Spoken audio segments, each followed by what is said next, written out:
Je suis née en France, de parents sénégalais. Depuis mon enfance, la frontière dans mon allée. Mon cœur balance entre les deux, j'ai choisi le bon et le mieux. Faut en faire un bon mix des deux, faut pas écouter les rageux. Si tu restes bloqué dans ton coin, là c'est sûr tu n'iras pas loin. C'est comme le yin et le yang, bien je t'invite dans mon gang.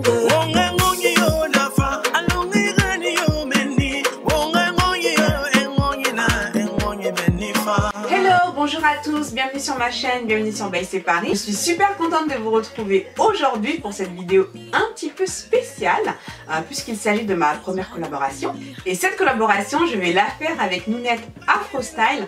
Alors si tu ne connais pas encore Nounette, qui est une youtubeuse beauté et chanteuse, et elle chante très très bien d'ailleurs, donc je t'invite à aller visiter sa chaîne. Donc je te mettrai le lien juste en dessous dans la barre de description. Donc nous avons décidé de faire cette collaboration ensemble, donc si tu veux en savoir un petit peu plus, ne bouge pas, je te dis à tout de suite.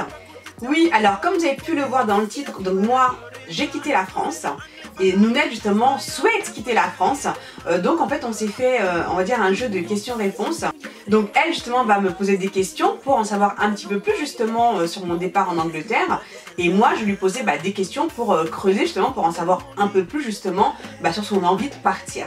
Évidemment je t'invite à aller donc voir la vidéo que Nounette va poster sur sa chaîne, où là tu verras mes questions que moi je lui pose et tu pourras voir ses réponses. Donc voilà, je te mettrai le lien de la vidéo également juste en dessous dans la barre de description. Et bien sûr je t'invite également à t'abonner donc à la chaîne de Nounette Afro Style. Bien sûr si cette vidéo te plaît, et bien je t'invite à me laisser des petits pouces vers le haut bien sûr. Et surtout abonne-toi à ma chaîne si ce n'est pas encore fait en cliquant juste en dessous sur le bouton s'abonner. Bonjour Baïsé, j'aimerais savoir quel a été ton déclic pour quitter la France, parce que quand même le fromage, les frites, le bœuf bourguignon, tout ça, vraiment le jour où tu t'es dit non là faut que je parte quoi. Bonjour Maguette, alors qu'est-ce qui a été le déclic pour quitter la France? Alors je dirais qu'il n'y a pas eu, on va dire, qu'un seul déclic. Je dirais que ça a été, je pense, une succession d'événements. Et puis, c'est un tout, c'est l'ambiance générale, c'est les mentalités qui ne correspondaient plus du tout avec la mienne. Et j'avais aussi envie d'aventure. J'ai toujours rêvé de vivre à l'étranger. Et donc voilà. Mais c'est vrai que la mentalité, j'ai vraiment du mal. Je trouve que la mentalité en France est trop fermée. C'est une mentalité étriquée, et surtout, alors moi qui ai plein de rêves dans ma tête, qui ai envie de faire plein de choses, je me sentais un petit peu étouffée. J'avais l'impression en fait de ne pas pouvoir m'exprimer en France, presque le sentiment d'être incomprise en fait. Donc voilà, je pense que c'est tout ça qui a fait que on a eu le déclic, on a essayé de passer le pas. Deuxième question, pourquoi l'Angleterre? Pourquoi tu t'es dit voilà je veux partir en Angleterre, et pourquoi pas aux Bahamas, au Mali, au Sénégal? Pourquoi le choix sur l'Angleterre? Pourquoi l'Angleterre? Alors bonne question. Alors au départ l'Angleterre ce n'était pas du tout notre premier choix. Nous ça a toujours été les États-Unis. Mais en fait les États-Unis c'est compliqué. Il y a tout ce qui est question de visa etc. C'est la croix et la bannière. Donc c'est la raison pour laquelle on s'est rabattu tout simplement sur l'Angleterre, parce que bon, on n'avait pas besoin de visa, donc étant français, donc on pouvait s'installer assez rapidement. Puis finalement on s'est dit c'est à côté, avec la famille et tout, donc comme ça il n'y aura pas vraiment d'éloignement. Mais on va dire l'Angleterre ça a été un choix de facilité. Voilà, parce qu'il n'y avait pas besoin, on va dire, de formalités administratives pour pouvoir s'installer en Angleterre, donc voilà. Mais au départ ce n'était pas mon premier choix, et je peux vous dire que jamais j'aurais cru qu'un jour j'aurais habité en Angleterre, parce qu'au départ je n'aimais pas du tout l'Angleterre, donc comme quoi. Alors la question que je me posais c'est est-ce que tu es partie sur un coup de tête? Alors je pense que tu as peut-être répondu à la question précédente, mais est-ce que ça a été longuement préparé, longuement réfléchi? Est-ce que je suis partie sur un coup de tête, ou est-ce que ça a été longuement réfléchi? Ça a été longuement réfléchi, hein, Maguette, honnêtement, parce que ça a pris des années même. Cette envie de partir elle était là déjà depuis un moment. Avant même l'Angleterre avec les États-Unis, l'envie de partir elle a toujours été là. Enfin toujours été là. On va dire elle est venue à mes 21 ans. Lorsque j'ai fait un stage aux États-Unis, à Los Angeles pour mes études. Là ça a été, on va dire, le déclic pour moi en tout cas de vivre à l'étranger. Ça c'était sûr. Voilà, j'avais connu autre chose que la France, ça m'avait vraiment ouvert l'esprit. Et c'est vrai que j'ai eu un vrai coup de cœur pour Los Angeles. Et je me voyais déjà, voilà, je me voyais américaine, je me voyais vivre là-bas. C'était, pour moi, voilà. Depuis mes 21 ans, c'était devenu quelque part une obsession. Mais vraiment, mais là c'était plus tourné sur vraiment les États-Unis. Oui, donc c'est clair que ça s'est pas du tout fait sur un coup de tête. On voulait partir, bon après j'ai rencontré mon mari et lui aussi avait cette envie de partir. Et bon, c'est vrai qu'on a vu que c'était un peu compliqué aux États-Unis, donc c'est vrai qu'on a réfléchi. Moi, j'ai eu du mal quand même parce que bon, j'avais un boulot, ça faisait des années que je bossais au même endroit. Et vous-même, vous savez ce que c'est en France, hein, une fois qu'on a eu son petit CDI, ben, on veut pas le lâcher, quoi, hein, on est dans son petit confort et tout. J'avais ma petite place bien au chaud et c'est vrai que c'était difficile de dire que voilà, je vais, on va dire, laisser mon confort et partir vers quelque chose que je ne connais pas du tout, vers l'inconnu, laisser ma famille, ce que j'avais, on va dire, construit jusqu'à maintenant et tout reconstruire. Et donc ça n'a pas été une décision facile à prendre.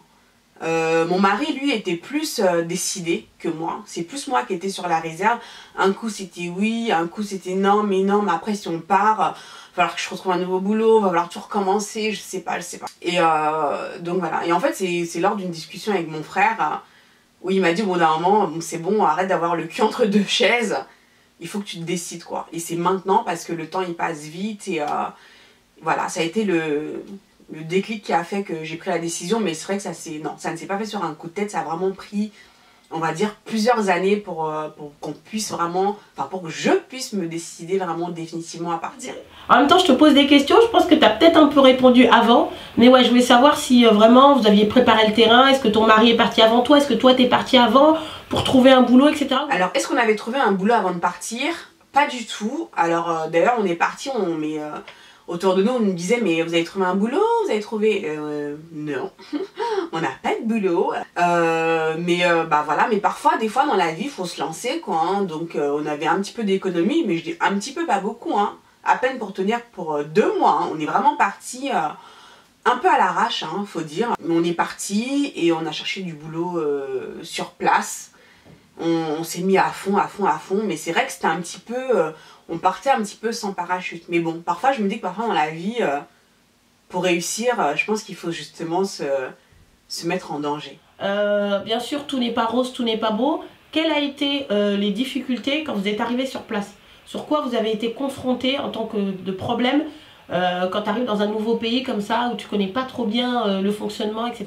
Alors, quelles ont été les difficultés au début à notre arrivée? Les difficultés au début, à trouver un appart, surtout qu'au début, alors Londres ça coûte super cher, surtout le logement.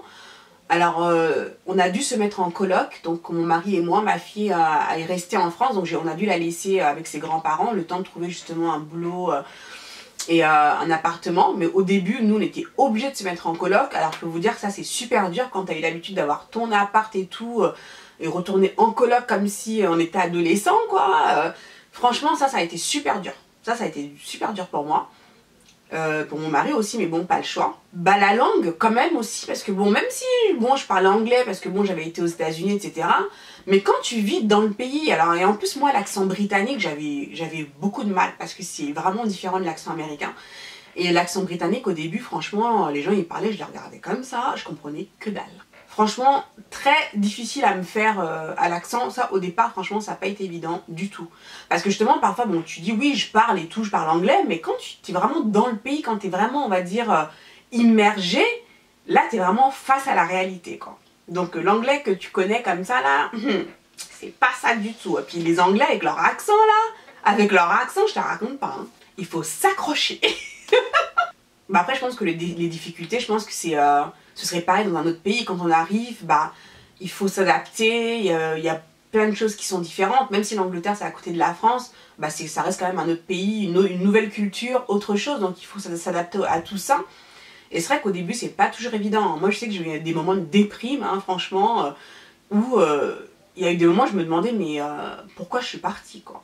Ouais, parce qu'au début faut tout recommencer, et c'est vrai que moi je suis plutôt pressée, je suis pas patiente, et quand j'ai pas tout de suite là ce que je veux, voilà. Donc ça c'est vrai que quand on part, les débuts, il faut quand même s'attendre à quelques mois ou voilà, un temps d'adaptation, voilà, qui n'est pas évident. Question logique, quels sont pour toi les points positifs par rapport à la France? Voilà. Qu'est-ce qui pour toi ne fait pas le poids par rapport à la France où tu vivais Quels sont les points positifs où tu te dis, voilà, ça au moins, il y a ça ici, c'est vraiment ce que je recherchais. Alors, quels sont les points positifs par rapport à la France? Il y en a plein. Alors, les points positifs, déjà, alors ce que je veux dire, c'est déjà la mentalité. Les gens sont beaucoup plus ouverts, beaucoup plus, on va dire, positifs. On va dire, là, vraiment, je suis dans mon élément. Ce que je n'avais pas, justement, en France, je le retrouve complètement ici. C'est-à-dire que ici, quand tu vas te parler de tes projets aux gens, on va t'encourager, on va dire que c'est génial. Et ça, franchement, mais ça fait trop du bien. En France, j'entendais pas ça. C'était plus, on va chercher, mais c'est... Bah ouais, mais tu vas faire ça comment? Mais comment est-ce que tu vas faire ci? Mais comment est-ce que tu vas faire ça? Ah, mais t'es sûr? Mais ça va pas être trop difficile. Voilà, c'était ça. Alors, toi, déjà, quand t'as envie de faire un truc, bon, t'es peut-être pas à 100%, on va dire, t'es peut-être pas sûr de toi, peut-être à 100%. Et quand t'en parles avec, justement, ces questionnements... on va dire toute cette aura un petit peu négative autour, ça va pas forcément t'encourager à continuer. Et ça me dérangeait parce que bon, même si on a un projet personnel, on a toujours besoin des autres justement pour se propulser, pour avancer, on a vraiment besoin des autres. Mais alors quand on est entouré que de négatifs, franchement c'est chaud quoi, c'est difficile. J'avais vraiment besoin d'être dans un environnement positif qui va me booster et c'est vrai qu'ici c'est beaucoup...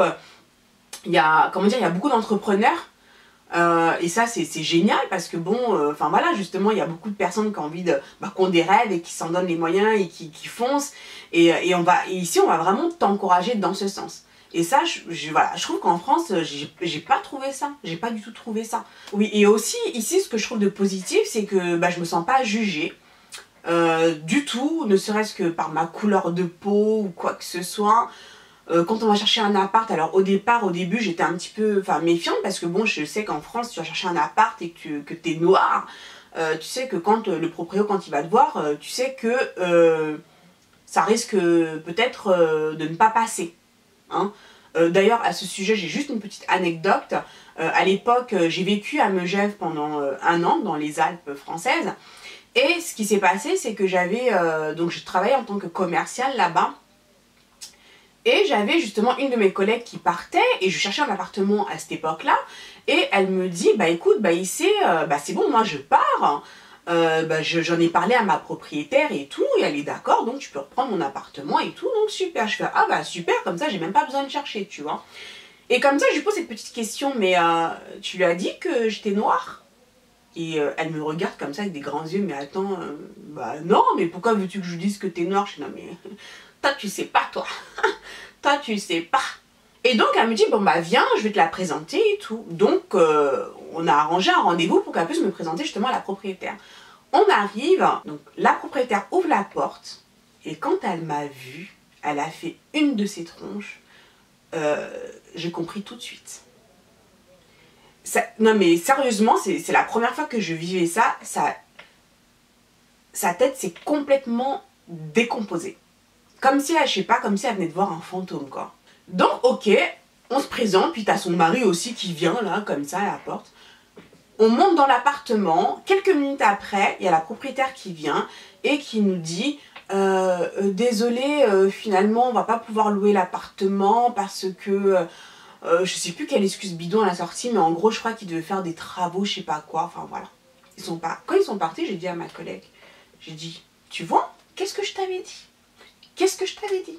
Bon voilà, alors ici en Angleterre, on n'a pas du tout ce problème. Ta couleur de peau, ils en ont rien à faire. Je ne dis pas qu'il n'y a pas de racisme, le racisme il est partout. En Angleterre, on va dire, pour moi, ce que j'ai ressenti être un problème en France, avec ma couleur de peau, ne serait-ce que pour chercher un appartement ou un travail, ici je ne l'ai pas du tout ressenti. Pour chercher un appartement, ça n'a pas du tout été un problème, tant que tu peux payer, donc tant que tu as l'argent pour payer, enfin voilà. Ta couleur, on s'en fout. Le travail, pareil. Là, je travaille dans un grand magasin. Il y a des filles voilées et tout. Alors, ça n'a rien à voir. L'esprit, c'est autre chose. C'est autre chose. Donc, pour moi, ça, c'est vraiment positif parce que, honnêtement, je me sens plus chez moi, ici, en Angleterre, que quand j'étais en France. Quand j'étais en France, je me sentais pas chez moi. C'est triste à dire, hein. Honnêtement, j'ai de la peine à dire ça, mais je me sentais pas chez moi. Parce que franchement, tu vas voir, tu cherches un appartement, t'as la boule au ventre, tu vois, dans certains endroits, ne serait-ce que dans certains restaurants ou quoi, parfois j'ai la boule au ventre parce que je me dis, attends, on va voir que je suis noire, on me regarde d'une certaine façon. Et c'était le cas. Je me sentais pas à l'aise, je me sentais pas du tout à l'aise. Et pour moi, ça, c'est pas normal. Dans un pays où j'ai grandi, moi, je suis venue en France, j'avais 3 ans, j'ai passé toute ma vie en France. Ressentir ça, pour moi, c'était plus possible. Je pouvais pas rester. Et ne serait-ce que pour mes enfants, non. Je voulais pas que mes enfants grandissent et ressentent ce que moi, je pouvais ressentir en France. Bah, je sais que tu as des enfants et je voulais savoir, est-ce qu'ils sont heureux là-bas? Est-ce que tu sens qu'il y a un épanouissement beaucoup plus important que celui qu'ils avaient en France? Voilà. Alors justement, est-ce que les enfants sont-ils plus heureux ici? Alors, bon, mon fils n'était pas encore né à l'époque, donc lui, il a vécu qu'en Angleterre. Mais en ce qui concerne ma fille, elle est venue à Londres, elle avait 4 ans. Oui, je peux dire qu'elle est plus heureuse ici. Donc en France, elle a fait 1 année de maternelle. Alors déjà, en France, à la maternelle, sa première année, il commençait déjà à avoir des problèmes. La directrice nous convoque et nous dit que Maïline ne parle pas, elle est dans son coin. Enfin, bon, nous on était étonnés parce qu'honnêtement, nous on la connaissait pas du tout comme ça. Donc elle est là, elle est ceci, cela, je sais, bon, ça commence bien. Je vous dis, pour sa première année de maternelle, on commence déjà à nous reporter, on va dire, des problèmes avec notre fille. Bon, ça c'était pas top. Enfin bref, donc ça, bon, elle est restée qu'1 an. Hein. Ensuite, on est venu en Angleterre. Et là, tout le contraire. Franchement, ça s'est super bien passé tout de suite. Les enfants s'adaptent très bien. La langue n'a pas du tout été un problème. Donc, elle s'est adaptée, elle a appris. Hein. Donc maintenant, elle est totalement bilingue. Et Maïline, bah, c'est une enfant qui a la joie de vivre. Ça se passe super bien. Elle a plein d'amis, enfin, ses camarades et tout. Enfin, ça se passe super bien. Aucun problème. Dès le début, hein, quand elle a commencé. Voilà, donc elle est super épanouie ici. Et puis voilà, non, franchement, moi je suis super contente. Et même pour elle, le fait aussi qu'elle parle anglais, parce que moi, ça c'était un de mes rêves de pouvoir être bilingue. Et je suis vraiment contente que ma fille puisse parler couramment l'anglais, quoi. Ça, je trouve ça génial, quoi. Et la question, bien sûr, qui répond à mes réponses, être loin de la famille, c'est dur ou pas? Ta réponse, mais je voulais savoir vraiment comment tu le vis de là-bas. Alors, être loin de sa famille, est-ce que c'est dur? Je dirais oui et non, parce que bon, c'est vrai que l'Angleterre, c'est à côté. Même si je ne pars pas souvent en France, parce que j'aime pas trop partir en France. Si j'y vais, honnêtement, c'est que pour voir ma famille. Parce que j'ai un petit peu tendance à déprimer quand je vais en France. Hein, donc, voilà. Puis bon, c'est vrai qu'aujourd'hui aussi, avec Internet, Viber, WhatsApp, bon, c'est vrai qu'on reste en contact avec tout ce qui est réseaux sociaux, etc. Donc, voilà. On va dire que je ne souffre pas, en fait, de la distance par rapport à ma famille. Et donc ça va, c'est gérable. C'est gérable et puis c'est vrai que ça reste à côté. C'est pas comme si on était à l'autre bout de la terre. Donc franchement ça va. Franchement ça va. Je sais qu'ils sont là. Je suis là. On peut s'appeler à tout moment. Et puis voilà, il n'y a aucun souci là-dessus. Et la dernière question, est-ce que tu penses rester à Londres toute ta vie? En tout cas en Angleterre. Est-ce que tu penses que tu te vois, je sais pas moi, avoir des petits-enfants là-bas? Est-ce que tu te vois vraiment rester là-bas toute ta vie avec toute ta famille? Alors, est-ce que je pense rester en Angleterre toute ma vie? Honnêtement, je ne sais pas. Je ne sais pas du tout. Bonne question. Mon mari a envie de partir. Lui, il aimerait partir plutôt côté Amérique du Nord. Moi je ne sais pas, parfois j'ai des envies quand même, parce que moi je suis une grande aventurière, donc parfois ça me titille de pouvoir partir. Le Canada est un pays qui m'intéresserait. Les États-Unis, plus trop, tu sais, depuis Trump là. Donc l'autre option serait le Canada. C'est vrai que le Canada, pourquoi pas, mais bon, encore une fois, là du coup c'est plus loin, il fait froid. Enfin voilà, mais je ne sais pas, pour moi rien n'est fermé. Je ne veux pas dire que je vais rester ici toute ma vie, parce que j'ai toujours ces envies de découverte, de partir à la découverte d'un autre pays. Mais bon, après, je sais pas encore où, enfin rien n'est fixé, mais bon voilà. Pour l'instant, on profite de notre vie ici, on s'y plaît beaucoup, et puis on verra ce que l'avenir nous dira. Merci Baïssé, merci beaucoup d'avoir répondu à mes questions. C'est vrai que ça va me faire réfléchir, voilà, essayer de peser le pour et le contre. Je suis pas quelqu'un de buté, voilà. C'est vrai que c'est une envie forte chez moi, mais ça ne veut pas dire que je vais le faire. Donc voilà, merci d'avoir répondu à mes interrogations. Je te fais un gros bisou. Continue à nous faire plaisir, à nous faire des belles vidéos make-up, à vraiment montrer ta joie, hein, qu'on retrouve toujours dans tes vidéos, à toute ton énergie et tout. Merci, ça nous fait plaisir. Et merci d'avoir accepté cette collaboration. Je te fais des gros bisous à toi et à toute ta famille.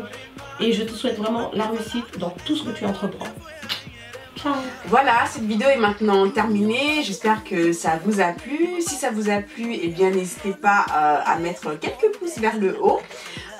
Surtout, allez voir donc la chaîne de Nounette Afrostyle, donc de Maguette, puisqu'elle s'appelle Maguette. Donc allez voir sa chaîne. Je mettrai le lien juste en dessous. Donc comme ça, vous verrez sa vidéo avec ses réponses donc, et les questions que moi je lui pose justement sur son envie de quitter la France. Donc je pense que ce sera très intéressant d'aller voir ce qu'elle a à dire. Voilà, merci encore d'avoir regardé cette vidéo. N'oubliez pas de vous abonner à ma chaîne si ce n'est pas encore fait en cliquant juste en dessous sur le bouton s'abonner. Et moi, je te dis à très vite pour la prochaine vidéo. Ciao ciao.